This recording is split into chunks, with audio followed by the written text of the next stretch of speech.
Fondatore e presidente onorario del network di emergenza spirituale in Germania, conduce sessioni individuali e di gruppo di respirazione olotropica e psicoterapia transpersonale. Già ieri ha introdotto rapidamente un tema fondamentale, quello proprio il tema dell'unità, e quindi già un po' se ne ha accennato, riuscire a mettere insieme ciò che è diverso, ciò che è separato. Diamo subito la parola in modo da entrare nel vivo della conferenza. Prego. So I prepared a talk about what is oneness.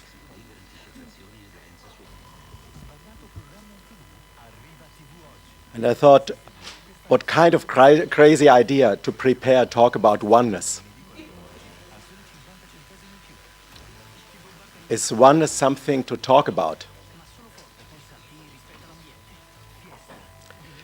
So I feel very attractive to oneness because oneness is the natural state of being. It's very natural. Oneness is the normal process of life itself. Oneness is an adventure, but it is the adventure of normality.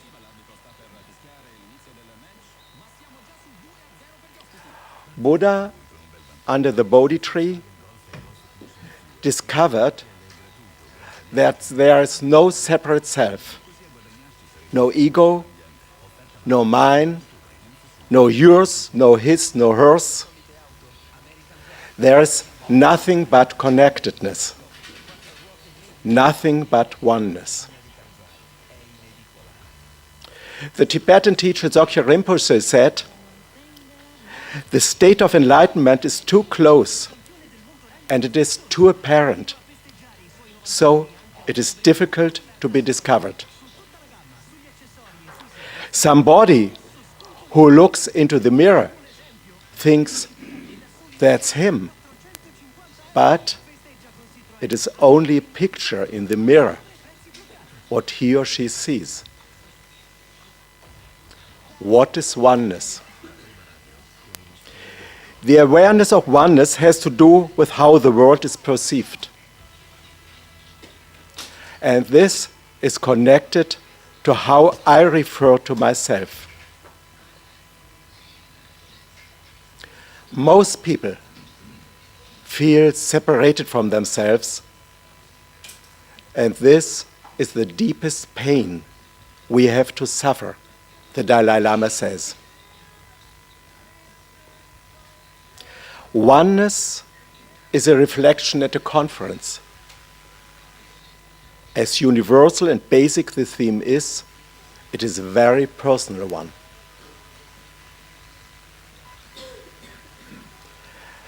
I asked myself how I got the crazy idea to talk about this theme. How can I talk about something beyond words? From where do I get my knowledge? What kind of knowledge do I have? Do I have to be enlightened to talk about oneness? Clearly to say I am not. But I talk. And I talk because I feel an attraction to it. And I think I am not the only one here in this room who feels an attraction to oneness. Attraction leads us our life path. Attraction opens our hearts to the divine. God can be perceived because he is attractive. It is the attraction to oneness which encourages me to talk. I think everybody here in this room will have personal experiences with oneness. Some of you may think that they know what oneness is. You may have experiences of oneness in very special moments of your life. Experiences of oneness in love relationships, oneness with nature, experiences of oneness in altered states of consciousness, in holotropic states. You may have had psychedelic experiences of oneness, mystical experiences in meditation or in your daily life.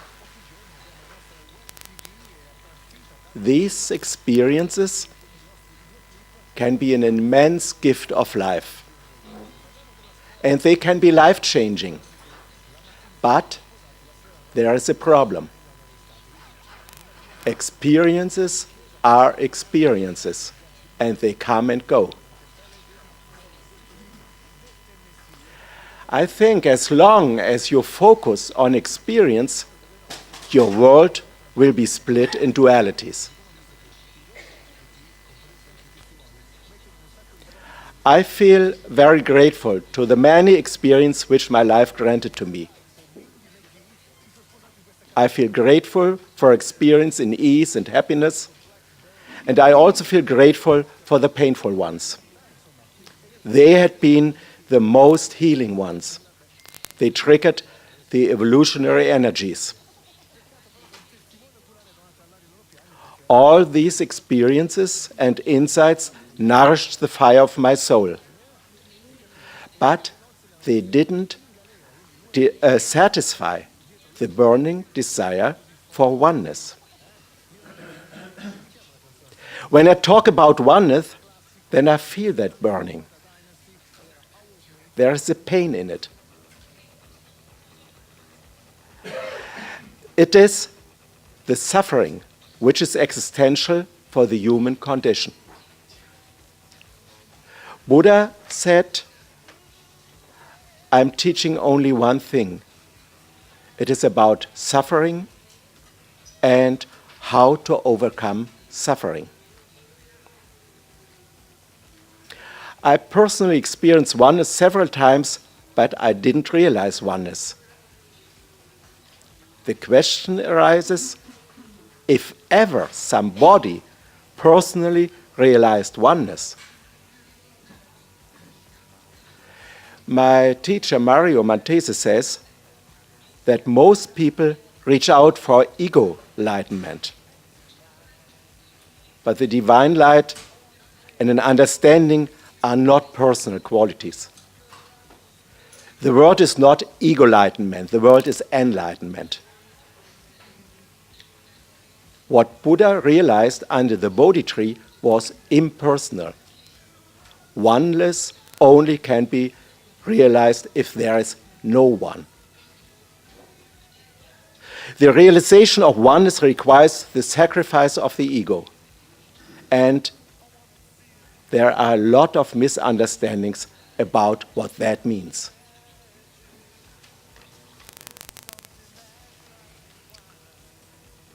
Now I'll continue reading a short part of Thich Nhat Hanh's understanding of the legend around Buddha's awakening. He said, Siddhartha under the Bodhi tree dived into a deep meditation, and he gradually became aware that just in this moment, numberless other beings have been present in his body.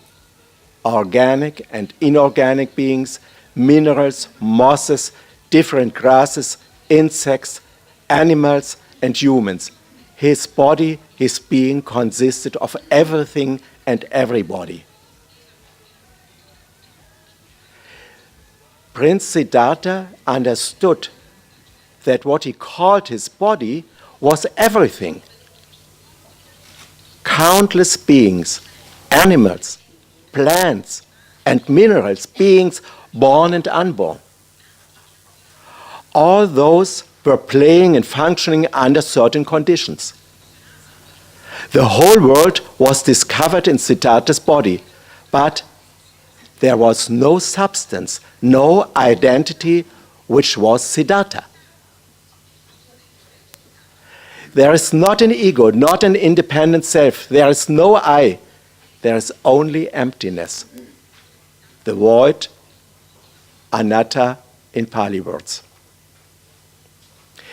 Emptiness does not mean nothingness. It does not imply that there is no world. It does not relate to vacuum space or to a void as an ontological entity.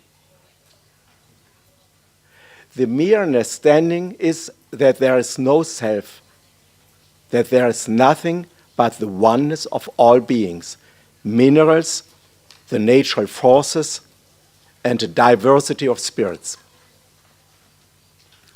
And all and everything are dependent to each other. There is nothing but relatedness, interrelatedness. The Buddha means the awakened one. Siddhartha ended his dream of imagination and fantasy. He woke up to see the reality of everything, the reality of the universal oneness. Oneness cannot be understood without the acknowledgement of emptiness. With that understanding, emptiness becomes transparent for the light of love. Intense compassion for all beings emerged from deep insight, from deep understanding. What is oneness? As I listen to the intriguing story of Buddha's awakening, some people may feel a tendency to identify. And then they think they know. But do they?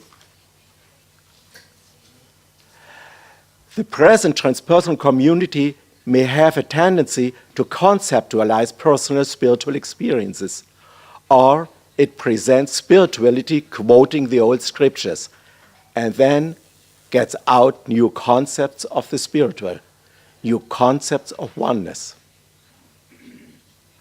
Oneness cannot be conceptualized. Its understanding requires a sacrifice. But at present, there are only a few ones who dare to kill the Buddha. There is a rinzai saying, if you meet the Buddha on your path, kill him. If you meet a spiritual teacher, kill him. If you meet your father and your mother, kill your father and your mother. If you kill all of them, you will attain the true enlightenment. A Korean Zen master used to ask his students questions like, what is love? What is consciousness? What will happen tomorrow? Where does your life come from? If his students answered, I don't know, the master said, stay with the spirit of not knowing. This is an open and clear spirit. Or the medieval Meister Eckhart. He said, what is God? Eckhart, God is neither this nor that. And the saint says, if somebody mentions he has recognized God, if he has recognized something, then he recognized something and so has not recognized God. What is God? What is oneness? I don't know. I think I don't really know. But how can we know? Jack Cornfield describes in his book, The Wise Heart, a shamanic peyote ceremony in which he experienced oneness. I quote him. One night we sat at a big fire on a cliff over the Pacific. Don Jose had sung and drummed for hours. All of a sudden the world woke up for life. I had taken peyote and had thrown up a frequent reaction. Then the limits between the I and the other started to dissolve. Tree spirits came and danced. The fire turned to vivid images. The world of humans and animals got unified. I listened and talked to deer, salmons, to owls, and to the earthworm. They had been my brothers and sisters. At dawn, as the first daylight appeared, I felt unfolding the holiness of the earth, and I saw the divine. What is oneness? People who had been privileged enough to have psychedelic experiences in holotropic states of consciousness, may understand Jack Cornfield's description. And they also will know that words can only describe the minor part of it. It is similar what the mystic says.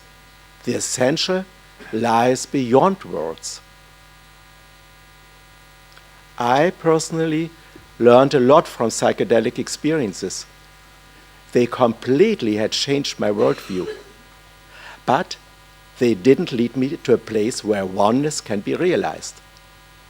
Inside the experience, yes, but there was an outside. The time when I came down again to everyday's reality. As definitely, as completely the ego may appear dissolved in experiences of altered states, it did not.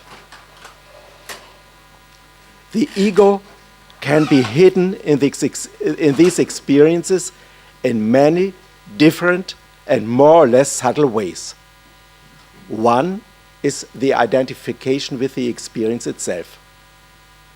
This becomes apparent when somebody says, I had this or that experience. It can be an experience of something, but it can never be oneness. There still is remaining an experience and an experiencer. Nevertheless, altered states' experience of oneness can be of inestimable value. They give us a mood, a hint, what the divine is about. And they may open the path for further understanding. Altered states' experience are like the finger pointing at the full moon. Should we become courageous enough to understand that the brilliant cosmic light is not far away from us, we won't find it in the depths of the universe. Should we be brave enough to look for it straight in the middle of our hearts? I come to the next point. I call it the psychology of oneness and traps of oneness. And I'm mentioning the romantic love situation and sadomasochism, the psychology of sadomasochism, and then what is called the initial mother-child incest. What is oneness? I like romantic situations.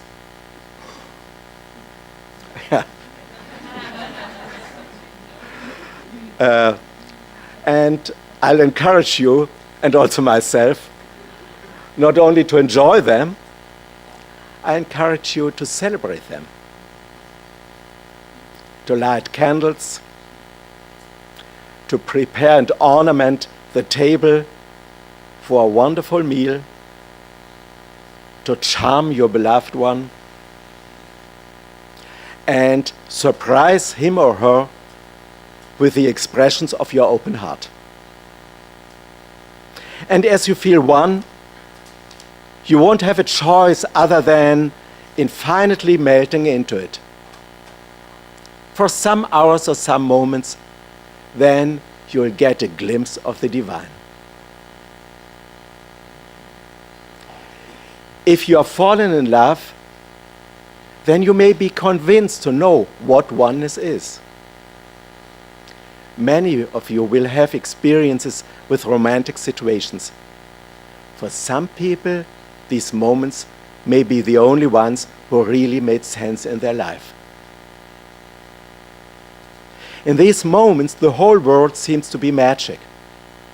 Your feelings, thoughts, worldviews, your unspoken wishes seem to be the same with your beloved one. And you include everything and everybody in your elevated mood. It seems to be a never-ending heaven of oneness. And you all will know what often happens when the honeymoon is finished. Andrew Cohen and Ken Wilber once said that the ideal of romantic in an intimate relationship is the main obstacle to realize love. The ideal of a romantic relationship is the main obstacle to realize oneness. And yet, the romantic ideal nowadays seems to be predominant for most intimate relations. For many people, this ideal rests covered in deep unconscious and currently plays out when the life situation is discovered as very normal. Often couples have difficulties during and after their marriage. They blame each other for this or that wrong behavior. They are disappointed, and sometimes, as a reaction to their disappointing lovers and as a revenge, of course, they dream from an ideal partner, an ideal girlfriend with all desirable qualities, a terrific, a real man, unconditional acceptance like a mother, and sexy like a superhero.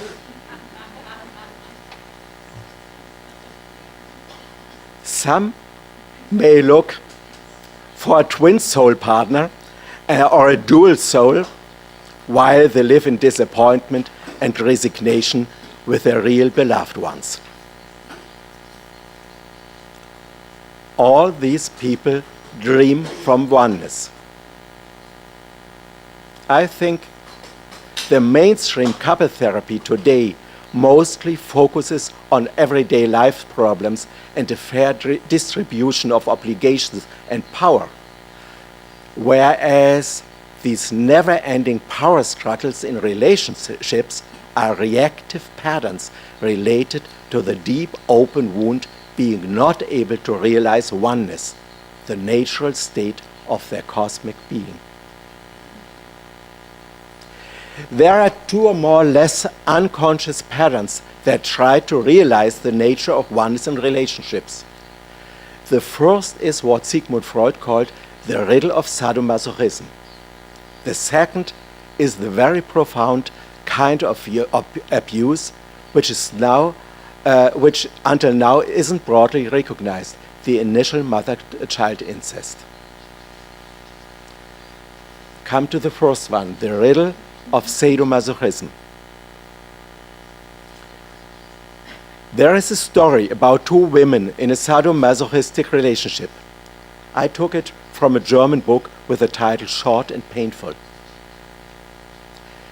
There is Eva and Gabriela, two middle-aged women. Both live in a shabby skyscraper in a suburb of Frankfurt. Eva is an attractive woman. She had run a noble restaurant together with her husband. In the course of the economic crisis, they had to close the restaurant, and the husband of Eva left her with the debts and disappeared with the remaining money. Eva felt abandoned from the entire world. Financially, she was ruined, and there was only a black hole at the place of her self-esteem. It was the place where the story between Eva and Gabriela started. Gabriela asked Eva in her apartment. She behaved charmingly. After a short time, she tenderly kissed her sexually. she penetrated her, and simultaneously she caused her incredible pains to her breasts. Gabriela overstimulated Eva's sexuality. She made fiery her vulva, ignited her clitoris. And as Eva cried out to unload herself orgastic, Gabriela dominated and inhibited her orgasm. Eva in this process didn't have any choice but to surrender, to give up control. And Eva not only agreed to it, she started to enjoy her painful submission. She gave away all will, all her wishing, and completely surrendered to Gabriela's sadistic desire. After they had sex, Eva felt completely satisfied, and she deeply fell asleep. For her, this process was a healing one, and she came to peace with all her wounds of her previous life. It was Gabriela's desire to get absolute power on a woman who appeared to her for a man sexually more attractive than herself. The power to have absolute control about this attractive woman freed herself from her anxiety to be abandoned. She felt absolutely one with Eva, with herself, with the entire world. Also for Gabriela, it was an intense healing process. Healing from her deep female insufficiency. Both women started a relationship, and they said that they had become inseparable and connected forever. Their lack of self-esteem disappeared.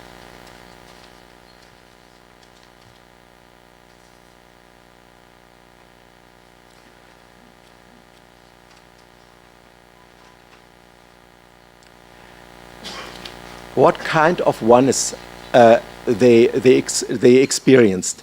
It is oneness by control from the one side, oneness by submission from the other one. So it is oneness by control. And we have this relationship very often, not only in this, with this real sexually sadomasochistic relationship. We have this pattern in many, many very normal relationships. Then a symptom, you can recognize this, is when both have a conflict and only the one has the power to speak. And the other one is not allowed to talk. The sadomasochistic pattern serves as a seal, covering anxieties of separation, a lack of self-esteem, and death anxiety. The experience of oneness in the sadomaso pattern is more or less unconsciously connected to arrogance, superiority, and inferiority. The use of violence facilitates and maintains the experience of oneness again and again.